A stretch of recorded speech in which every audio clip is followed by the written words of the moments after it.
पहा नवीन एपिसोड्स एकदम add free.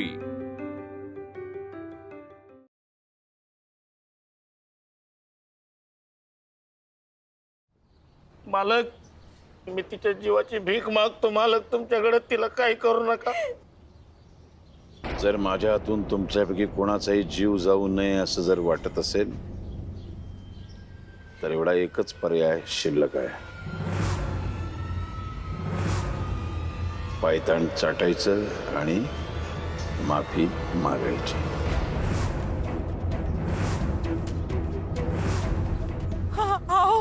गप्पाच, सगळे गप्पाचा, कुणीच काही बोलणार नाहीये।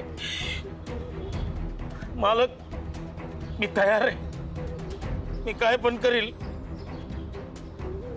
पण मुक्ताला माफ करा, तिला काही करू नका। यामुळे तुला कळेल की तुझ्या कर्माची फळं तुझ्या घरच्यांना कशी भोगावी लागतात ते। तुझ्या पापाचं प्रायश्चित्त तुझ्या बापाला करावं लागतंय, माझे तळवे चाटून।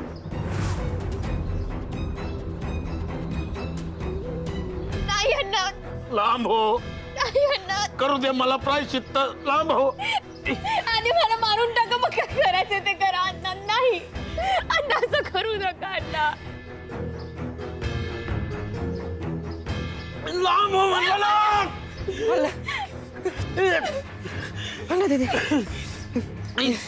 नको नको मला, नको मला। आता फक्त दोनच गोष्टी होणार, एक तर माझा इथं जीव जाईल, नाहीतर मी मालकांची तळव चाटीन।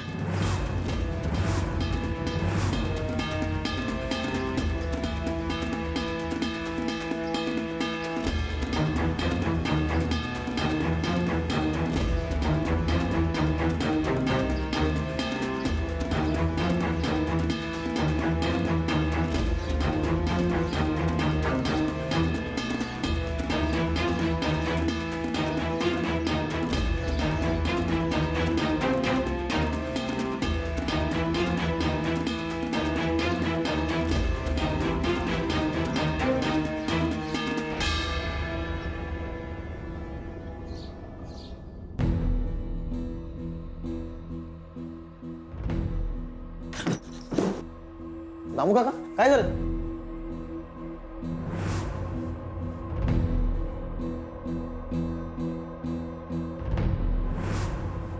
माझ्या पोरीला माफ करा मालक।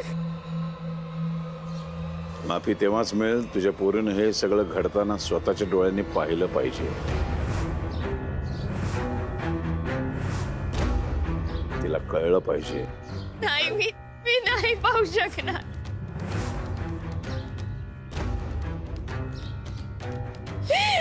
नाही।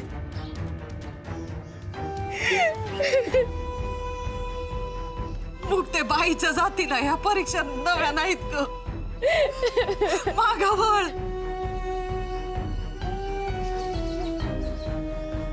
नाही सहन होणार मला। मुक्ते, तुझ्या बापाला जिवंत पाहायचं असेल तर मागावळ। मुक्ते, मागावळ।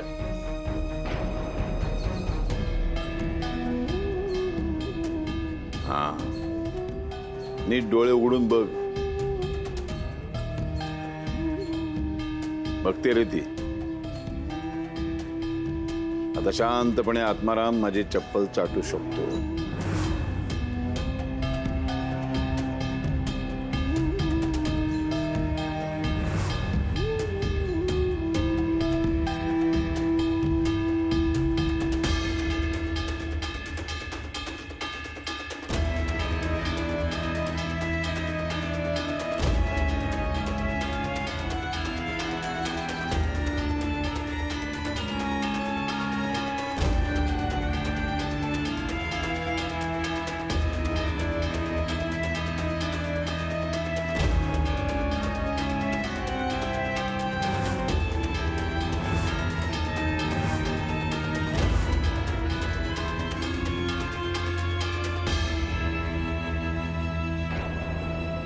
अण्णा, अहो काय करताय? उठा उठा अण्णा।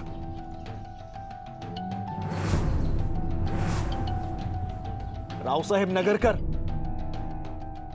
हे मला वडिलांच्या समान आहे. पण वडील नाही तुझे, मी बाप आहे तुझा, लक्षात ठेव. हे मला माझ्या बापापेक्षाही मोठं आहे.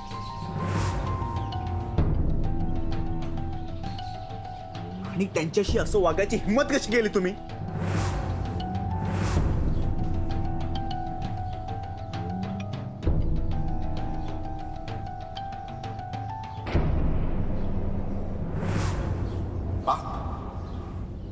लाज वाटली पाहिजे तुम्हाला माझा बाप म्हणून घेण्याची. अहो तुम्ही त्यांना तुमची चप्पल चाटायला लावली. अहो कुठून आणता एवढा द्वेष? कुठून आणता? निदान त्या देवी आईची तरी थोडीशी भीती बाळगा ना रावसाहेब.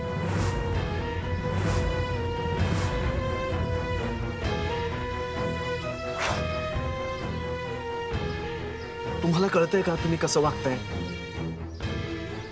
तुम्हाला आम्हाला संपून टाकायचं ना? ठीक आहे, आजपासून हा उंदीर मांजराचा खेळ आपण बंद करूया. तुम्ही आमचा जीव घेऊन टाका.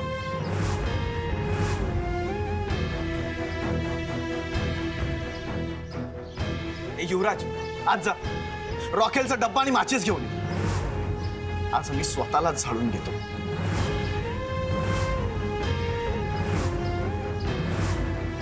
बस झाली तुझी नाटकं, कळलं ना? शांत बसायचा.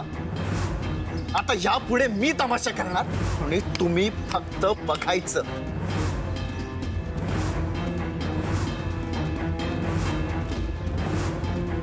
तू कोणासमोर बोलतोयस कळते का तुला? हा, समजतंय?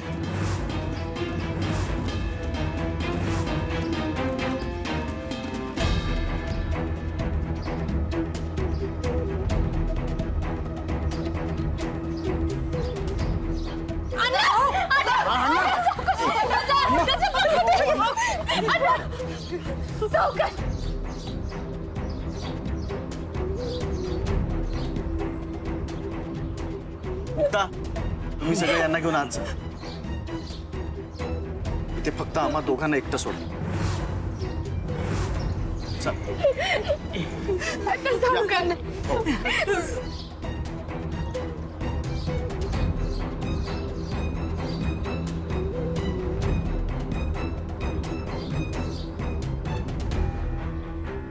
बाप काय असतो बघायचं? हा जो आहे ना, ह्याला बाप म्हणतात. जो आपली ऐपत नसताना फक्त आपल्या मुलीच्या आनंदासाठी स्वतःच्या जीवाचं रान करतोय.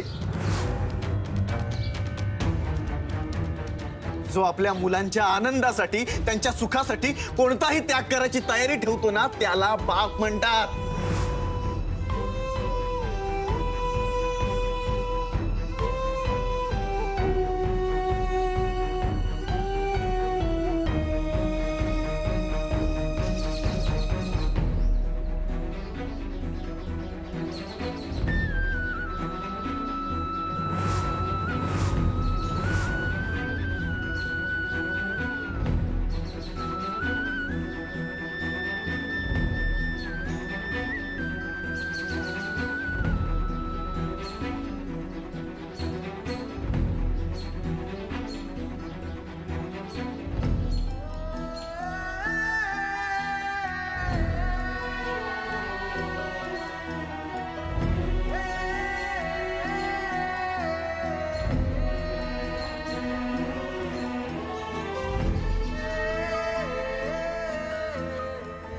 मुक्ता, ह्या फक्त बांगड्या नाहीये. अरे एक बाप आपल्या मुलीसाठी काय करू शकतो त्याची जाणीव आहे. मुक्ता, तुझ्यासाठी तुझे वडील ह्या माणसाचे पाय चाटायला तयार झाले. त्याच्या साक्षीदार असलेल्या ह्या बांगड्या तू अजिबात हातातून काढू नकोस. आणि बिलीव्ह मी, तो दिवस नक्की येईल ज्या दिवशी तुझ्या हातात नगरकर घराण्याचे पारंपरिक तोडे पण असतील.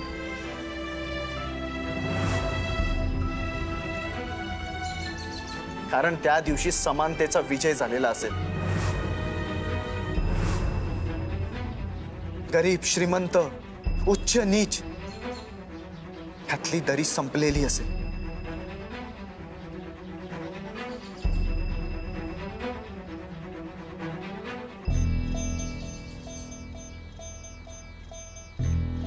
अण्णा मला माफ करा.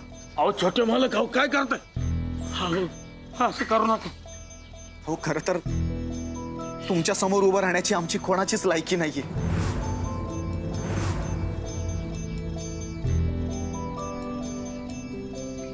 तरी पण अण्णा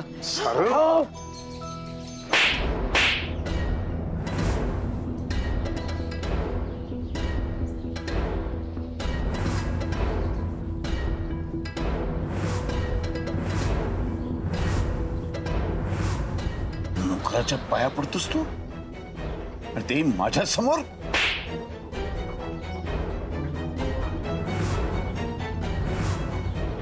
या सगळ्यांच्या समोर मला मान खाली घालायला लावतोस. अहो, तुम्ही हा मुक्ता, मारुती यांना मला किती मारायचंय. एवढी मस्ती.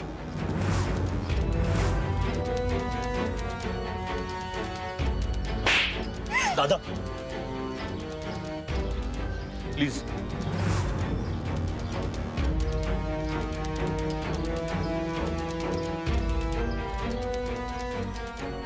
तुम्ही जोपर्यंत मुक्ताला माझी बायको म्हणून, या घराची सून म्हणून स्वीकारत नाहीत ना, तोपर्यंत मी तुम्हाला माझा बाप म्हणून स्वीकारणार नाही.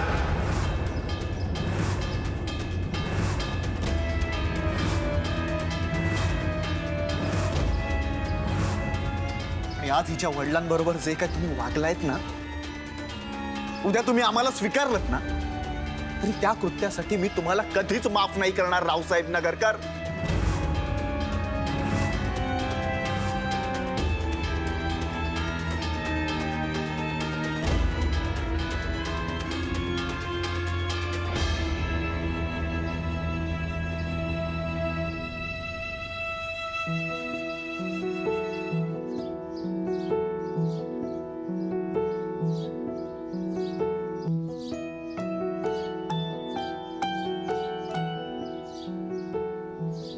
चला निघू. थांबा. हो का चाललायत? छोटे मालक, आम्हाला जाऊ द्या. तुमचा आणि मुक्ताचा लळा लागला तर पाय जड होईल आणि इथून निघता येणार नाही. आधीच सगळ्या गोष्टी अवघड होऊन बसल्यात आमच्यासाठी, त्या आणखी अवघड करू नका. एकीकडे तुमच्यावर आमचा जीव असला तरी दुसरीकडे मालकांच्या पायाशी इमानदारी आहे आमची. आज तुमच्या दोघांमुळं आमच्या सगळ्यांच्या समोर त्यांचा अपमान झाला. राहून राहून लय मोठा गुन्हा केल्यासारखं वाटायला लागलंय मला. मोठ्या मालकांच्या जीवाला चांगलीच ठेच लागली असेल.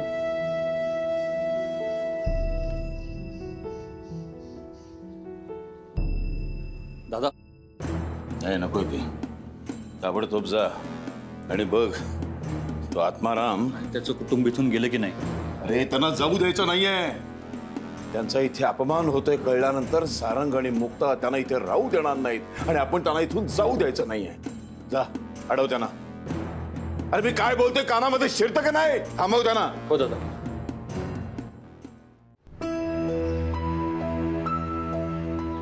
अण्णा हे बघा, तुम्हाला जायचं असेल तर मी तुम्हाला मुळीच अडवणार नाही.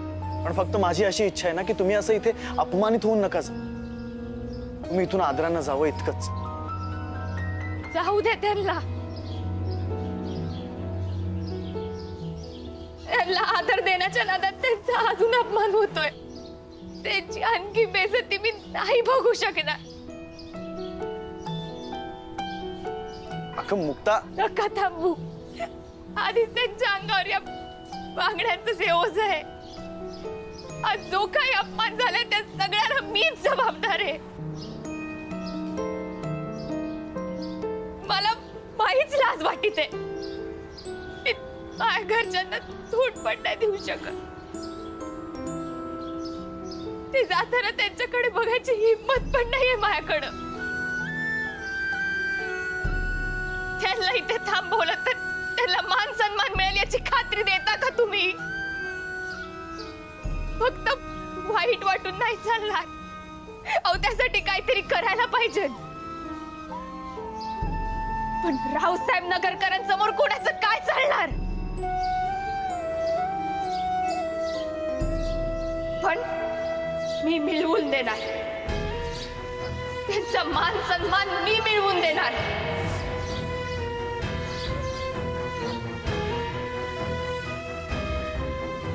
तुम्ही जीवाचा ढोल बनून आणलेल्या या भांगड्या मी माझ्या हातातून कधीच काढणार नाही.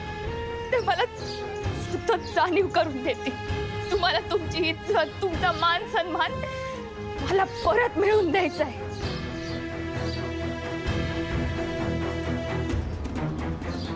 तो दिस लवकरच आहे. जेव्हा नगरकर मला सून म्हणून स्वीकारते. आज जे काही घडलं त्याबद्दल एक दिवस त्यांना नक्की पश्चाताप होईल.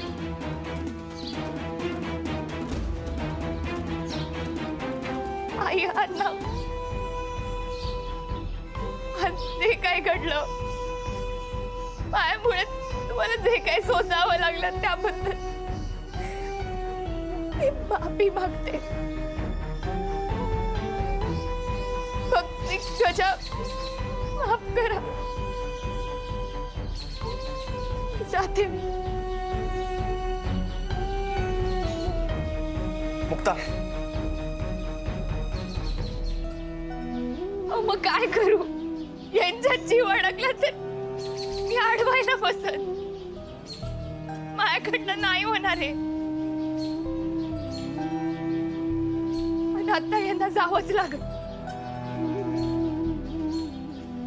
मान सन्मानाने त्यांना परत यायचं असेल तर आता त्यांना जावं लागत.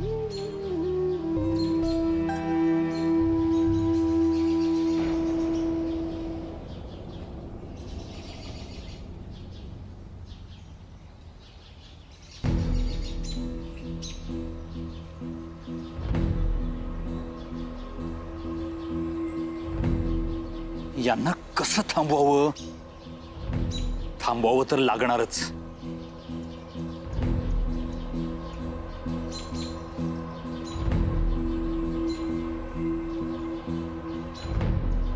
थांबा, मी विनंती करतो, फक्त थोडा वेळ थांबा.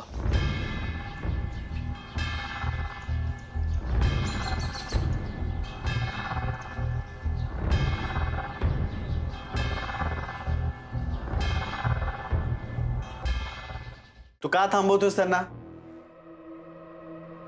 हे बघा, प्लीज मला माफ करा. म्हणजे मला चुकीचं नका समजू. मी दादांचा प्रत्येक शब्द पाळतो, कारण दादा माझ्यासाठी गुरुस्थानी आहेत. मला त्यांचा हेवा वाटतो आणि मी त्यांचा जास्त आदर करतो. म्हणून तुमचा जो काही अपमान झाला त्यासाठी माझा पाठिंबा आहे असं अजिबात नाहीये. प्लीज असं काही समजू नका. जे काही झालं ते चुकीचंच होतं. म्हणून मी स्वतः दादांशी बोललो. त्यांना म्हणालो की आत्मारामचं कुटुंब म्हणजे हे मुक्ताचं कुटुंब, म्हणजे आपलंच कुटुंब नाही का? मग त्यांना असं आपल्या दारातून मन दुखावून घालून देणं हे काही बरोबर नाही. अशाने आजवर जो काही आपण दानधर्म केलाय त्याच्या पुण्याला काहीच अर्थ नाही राहिला. आजवर आमच्या दारातून कोणीच रिकाम्या हाताने कधी गेलं नाही, हो ना सारंग? म्हणजे तुळशीचं पान का असे ना हातावर असायचंच. आणि आज आत्माराम तुमच्या कुटुंबियांना असं निराश होऊन जाताना पाहिलं आणि मला ते काही पटलं नाही. अच्छा, काय म्हणाले ते? अरे ते माझ्यावर ओरडले, चिडले, पण त्यांना माझं म्हणणं पटलं आणि म्हणूनच ते तुम्हाला भेटायला इथे येत आहेत. माझ्यावर विश्वास ठेवा. मी खरंच सांगतोय, आता दादा इतक्यात येतीलच. तोपर्यंत मी तुमच्या खाण्यापिण्याची व्यवस्था करतो. हा